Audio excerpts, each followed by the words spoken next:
Ladies and gentlemen, boys and girls, citizens of all ages, welcome back to another edition Star Citizen Concept Ship Sale. Woo! Well, actually, I might hear you say, it's not a ship, it's a bike. It's a motorcycle, in fact. So, let's get right into the Tumbril Ranger and get on with my thoughts. So, when adventure calls, stay grounded. The latest all-terrain warrior from Tumbril Land Systems takes the off-road tech perfected in the award-winning Cyclone and removes the safety net, creating an unfettered union between rider and road, or lack thereof, in the most responsive, durable, and reliable bike ever conceived. Whether you ride with a club, or you're a lone wolf, a tour master, speed demon, or frontier paladin, you share the renegade spirit of the open road. In a universe where everything is up in the air, the Ranger keeps you grounded. That's some pretty good marketing speak right there. Adventure Unlimited. So, the transport model, the touring model. Born for the open road, the Ranger CV takes adventure touring to the next level and delivers the goods every time. Now, we also have the racing version, the Sport. Expertly tuned for maximum speed and response, the Ranger RC kicks it up a notch, delivering a highly combustible cocktail of velocity and control. And then, thirdly, the combat version, TR if you will. We all know it can get hairy out there, and sometimes you need a little firepower to get you out of a scrape. The Ranger TR is equipped to keep you safe should you find yourself in a precarious situation. Why do these keep changing on me? Stop it.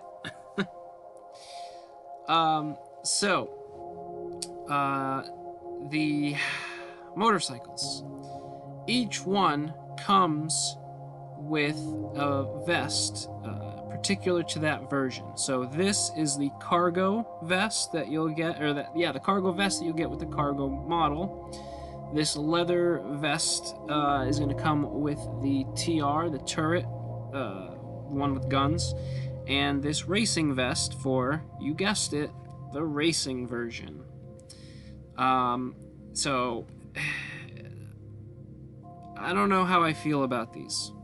Well, let's get to the prices. So the Ranger CV, aka the Touring, is $30 cash LTI, $35 credit for 6 months. 6-month insurance. The RC, the Racer, also $30 war bond with cash LTI lifetime insurance. $35 for credit, and again 6-month insurance. The Turret or Ranger version, I don't know, whatever they're going with, $35 for the lifetime insurance, cash only, or $40 credit with 6 months insurance. Conversely, you can get a 3-pack, $85, saving you a total of $10. Again, that's got to be fresh cash. You will get lifetime insurance on all 3, as well as all of the vests. $100 credit, or if you're going to use partly credit, so if you have like a $50 ship that you melt and you put that towards it, it's still going to be 6 months insurance, but you do get the vests and all 3 ships. Then they have the Rough and Tumbril pack, which is all 3 ships and all 5 Tumbril Cyclone buggy models. Now, let's get on to a couple of things that I think are very important. One of those is the Touring, the CV, and the Racing RC do not have guns. It is only the TR, the combat version, Ranger, whatever they're calling it. With the touring/cargo module, you get a windscreen keep the elements and torch bugs out of your face. You get auxiliary fuel tank, double the fuel capacity, keep you going on those long rides, and a panini, a pannier, panier. Take it with you. 1.2 SCU standard cargo units, cargo mounts. So I think that's a great idea, except again with no weapon. Basically a Dragonfly is pretty similar, but with a Dragonfly you'll be able to bring a buddy with you, and it has guns. Now I do see the allure of these bikes because they're much smaller, so they can fit in, from what they said in the featurette in the latest what is it, Inside Star Citizen or Star Citizen Live, that these were meant specifically to fit into basically any ship. So like the Avenger Titan, you'll be able to fit at least one bike in there and be able to retrieve it. You can't put Dragonfly in the back of a Titan. Well, okay, well, you can, but you won't be able to retrieve it comfortably or without damaging or destroying it. Now, the racing version. Built swift, so no windscreen? Okay. Streamlined nose and fine-tuned frame gets you there fast. Alright. Brake cooling. Time-tested wheel fans deliver consistently reliable braking. And advanced propulsion. Auxiliary power plant provides extra juice to let you set the pace. Man, they're really like scraping the barrel for like terms to describe these, huh? Now the turret model, the one that I think is probably one of the better ones, if only it had SCU on there. X-Tech tires, adaptive treads accommodate diverse terrain. Now I believe these are supposed to be the tires that like the Cyclone has, so when they get the animation and the systems in, these should kind of like fan out to give you better traction or something. Built tough, durable frame, holds up against the harshest elements. And guns. Send space scum scrambling. Yeah, they're definitely scraping the barrel for terms to describe these. But I think, I don't know how I feel about these. Don't get me wrong, I bought a 3-pack, and I bought an extra CV transport one. I mean, you know, LTI token, why not? Which it is confirmed you can in fact use these on ships, so it's not going to be like the last ground vehicle debacle where you could only do ground vehicles, which was fucking bullshit. Now, here's the thing though, right? Is it just me, or do these kind of look like they were built out of like Lego bricks or like Duplo blocks? Like, I don't know, I'm not digging the way these look. Like they definitely have that Tumbril feel, that look, you know, but for being a motorcycle, I don't know, they don't look good. Like these, they really look like something, you know, like a 5-year-old would build with their Duplo blocks, like not even Legos. That's not a terrible thing, but for what they are, I don't know, I was expecting them to look sleeker, a little bit nicer. Again, the CV/cargo and the RC racing ones not having guns, that's a huge mistake. Like, have the devs played Star Citizen at all? Like the concept guys and the ship guys or the vehicle guys? Because, like, these are just targets. These are huge targets. And conversely, this only having 2 size 1s, I mean, what is that even going to do? I think they should have had the cargo version and the racing version have size 1s, and then the actual gunner turret one have size 2s that are gimbaled, or at least gimbaled size 1s, and then the other ones are, you know, just static size ones. Fixed, that's the word. I can never think of that word when I'm on the spot. I think they would have been a lot better had these two had just the fixed size ones, and this having the gimbaled size ones at the least. And then conversely, right? So look at some of the marketing that they have for this. All right, they got this bike being shown on ArcCorp. It's kind of a weird choice, right? Where are the roads in ArcCorp? And then again, this looks like Area 18. Where is this dusty area? You got a drone up here, got the Tumbril back there. I don't think showing these in Area 18 was the best, because there's nowhere to drive them. There's nowhere to bring them. And if you've seen the recent, Inside Star Citizen, they were talking about updates that they did to ArcCorp and the tiles, the building tiles, where there's new buildings. They're not as much red buildings as there was. So there's not going to be a whole sea of red.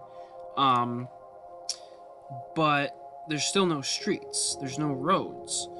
I know they've been talking about the road tech and how it broke somehow when they redid the procedural planets. I mean, I don't know. I don't even know if I buy that 100%, because really, how difficult is it? You just make a road, kind of like what they did with the outposts, where, make the road itself really, really thick, and then you can basically place it wherever, and you'll still have that nice,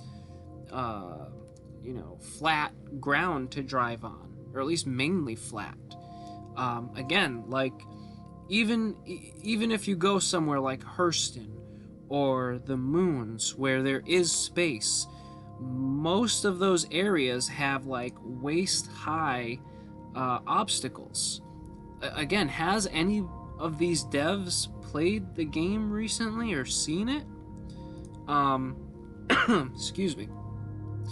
Now, with ArcCorp, with them updating the building tiles, I could definitely see them adding dedicated road areas, street areas.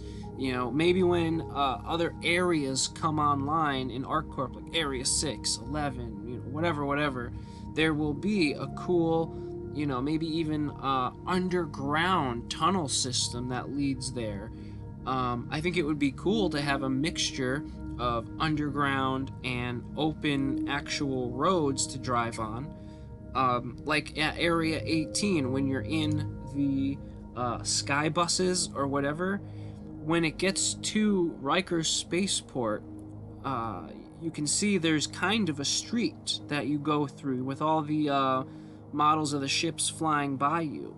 They could easily take something like that, spruce it up a little bit, and be able to give you the ability to actually drive. I don't know how practical that would be given the size of ArcCorp, but it would be neat. That's where I could see the underground tunnels coming into play, so they can give you kind of shortcuts. Again, yeah, having these on Hurston, to go around Lorville, nice idea, but the obstacles, the rocks, all the plants, all the super uneven terrain, I don't know. I don't know. One thing that I do hope is when these do come online, that will have the ability to do like wheelies, and it'll be more like skill-based. I think that would be really, really neat. And they have these boxes. I would be really, really interested to see if we will soon be able to get cargo commodity lock boxes. I think that would make gameplay really interesting. That would give hacking an in, where now you've got these locked boxes that you have to hack in order to get in and get the commodities. I think that would be a perfect jump-off point to get the hacking into the game. So, overall, I think these have potential. I'm not a huge fan of the look. We're going to have to wait until they come online to see exactly how fast they are. they'd better be faster than at least the Dragonfly, because the Dragonfly is basically a mix of the turret and the cargo version, but it comes with a second seat. If you don't own a Dragonfly and you want something like that, this is a perfect opportunity. Pick up one or two of these $30 models, and now you got yourself an LTI token. You can then use that LTI token to CCU into whatever ship you want, or in this case, a Dragonfly. So then you can get technically the best of all three worlds. The Dragonflies, they're not super slow, they're not super fast, but they give you the ability for cargo, weapons, and you don't have to worry about waist-high obstacles. The Nox is another good choice, but it doesn't have the ability to carry cargo or a second person. But other than that, I think I'm actually going to leave the video here. If you like this video, please leave a like, as that lets me know that you are enjoying these types of videos. Also, don't forget to subscribe. If you like this and you want to see more and talk more, we do have the Discord link down below in the description. Come on by. We're always talking about things, debating things, and if you've got some criticisms, you can lay them out there with no fear of repercussions or people breaking out the pitchforks and torches. So, other than that, thank you very much for watching.